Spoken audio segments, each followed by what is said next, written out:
is in your package you're going to come with some of these wheel covers if you so ordered them. You know, they're nice to have, they look good, but work they do not.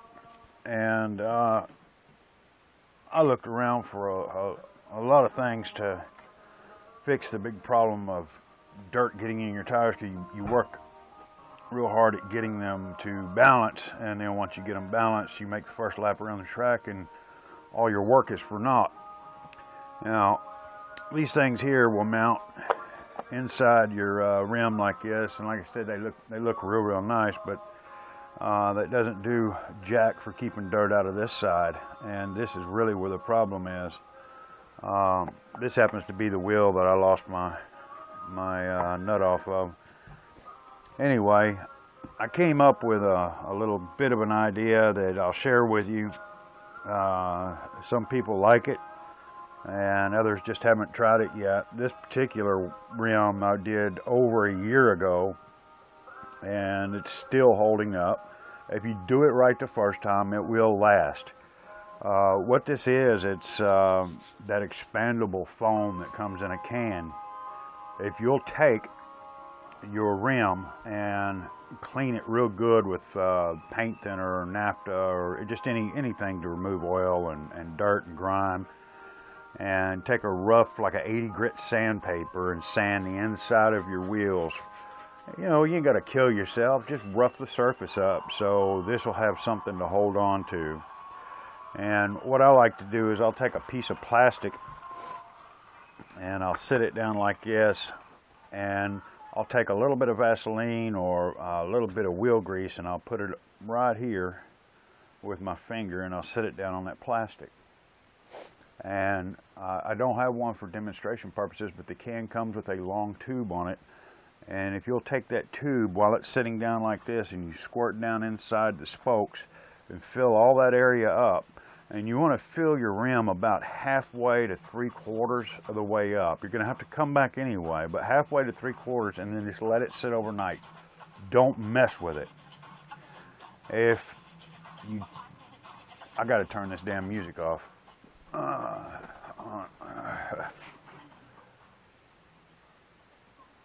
Now, hopefully with video editing, I'll be able to get that out of there.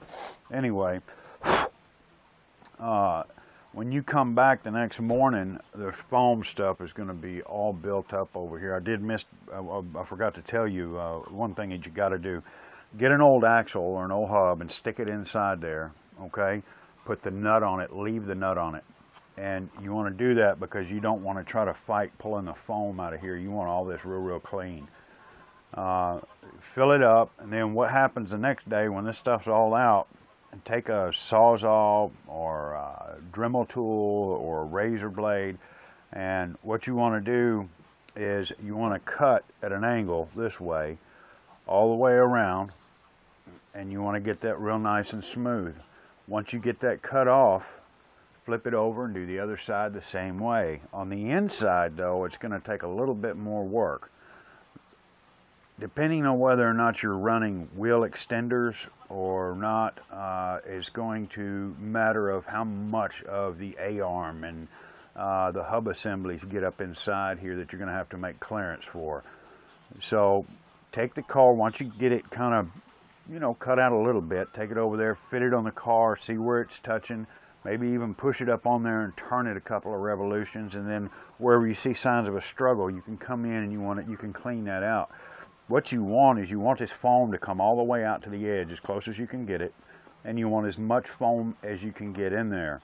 And at that, also you want it kind of at a like a 45-degree angle, or the closest to that you can get it. And that way, when you're going around the turns and your tires are digging in like this and the dirt's flying up in there, it just goes right here and it gets flung right out, and it works tremendously.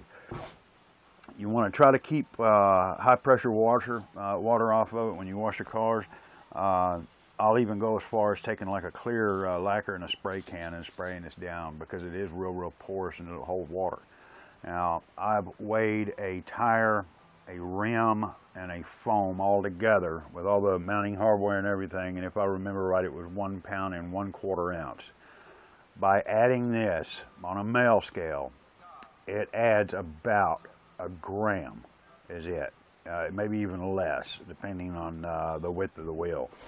It doesn't weigh anything, and it will not change your balance on the tires. The stuff just doesn't weigh enough, and it works real good for me.